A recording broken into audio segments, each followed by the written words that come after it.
जिला मुख्यालय पर अफीम किसानों पर भारी जनसैलाब देखने को मिला है। अपनी विभिन्न लंबित मांगों को लेकर जिले भर के सैकड़ों अफीम किसान लामबंद हुए हैं और कलेक्ट्रेट का घेराव कर जमकर नारेबाजी व प्रदर्शन हुआ। किसानों ने स्पष्ट चेतावनी दी है, यदि प्रशासन और सरकार ने उनकी जायज मांगों पर शीघ्र सकारात्मक कदम नहीं उठाए तो वे उग्र आंदोलन के लिए मजबूर होंगे। प्रदर्शन की शुरुआत में जिले के कोने कोने से आए सैकड़ों किसान शहर के कॉलेज ग्राउंड में एकत्रित हुए, जहां एक संक्षिप्त सभा के बाद किसानों ने अपनी मांगों के समर्थन में विशाल पैदल मार्च निकाला। हाथों में और बैनर लिए किसान नारेबाजी करते हुए शहर के प्रमुख मार्गों से गुजरे।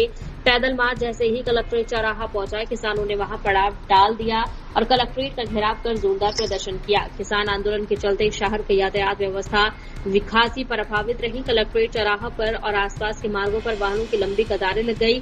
स्थिति की गंभीरता देखिए कि भारी संख्या में पुलिस बल भी तैनात किया गया। आमजन की सुविधा से बचाने के लिए पुलिस प्रशासन को शहर के मुख्य मार्गों से यातायात रूट में बदलाव करना पड़ा। किसानों की आज का जो धरना है, इसका मुख्य ये कि राज्य सरकार ने अभी एक नोटिस जारी किया किसानों को कि जो डोडा चूरा है विगत 8 वर्षों का, वो डोडा चूरा नष्टीकरण के लिए थे।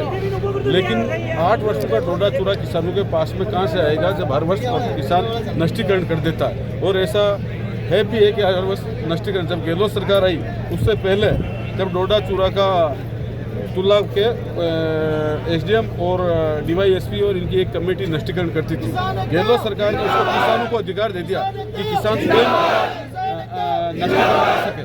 तो जब किसान स्वयं नष्टीकरण करने लगे, अगर इस सरकार के आने के भी 3 साल से रेगुलर नष्टीकरण हो रहा, इस साल में 8 वर्षों का डोडा चूरा मांगा जा रहा है। 8 वर्षों तक कोई डोडा चूरा घर पर रखता है और डोडा चूरा अगर घर पर नष्टीकरण की डेट से बाद में पाया जाता है तो मुकदमा दर्ज किया जाता है। तो कोई भी किसान अपने घर पर डोडा चूरा रखता नहीं है। तो एक तो ये गलत जो फरमान इन्होंने निकाला है, इसको निरस्त किया जाए।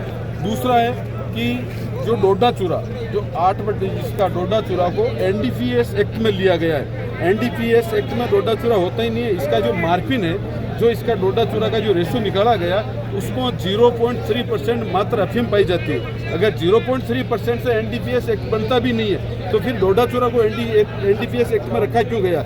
और इसको आबकारी विभाग जब नष्टीकरण कराता है तो फिर आबकारी विभाग के जो दारू का जो मुकदमा बनता है सेम उसी प्रकार का बनना चाहिए। एनडीपीएस एक्ट का मुकदमा क्यों बनता है? आबकारी में बनना चाहिए। जब इसका नष्टीकरण ही आबकारी करा रहा, आज नोटिस आबकारी जारी कर रहा, तो ये दोहरी नीति किसानों पर लागू क्यों? एक तरफ आप कहते हो आबकारी, एक तरफ कहते हो एनडीपीएस एक्ट।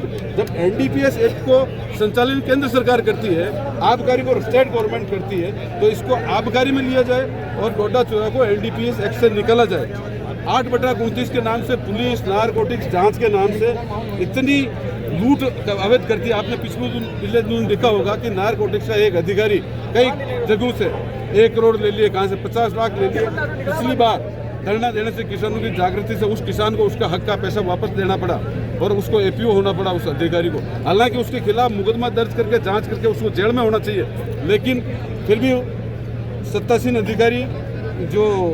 अधिकारी भी ऊपर से ऊपर मिले हुए, उन्होंने सारे अधिकारियों ने उसको बचा लिया और आज एपीओ करके दूसरी जगह उसको पोस्टिंग दे दी। फिर इतने बड़े भ्रष्टाचार के अधिकारी भी बच जाते हैं, तो आम किसान तो बेचारा जिसकी खेती जो है उस खेती में उसको कुछ मिल नहीं रहा है, तो उसको एक सम्मानजनक पैसे के लिए मांग कर रहा है कि आप 50,000 रुपये प्रति किलो अफीम का दे दो और डोडा चूरा जो नष्टीकरण है उसका 500 रुपये किलो मुआवजा दे दो। वो तक नहीं दे रहे हो और आप उल्टे फरमान जारी कर रहे हो। इसके संबंध में किसान एकजुट है। आज किसान जागृत हुए। आज आपने देखा है कि हजारों की संख्या में किसान आए।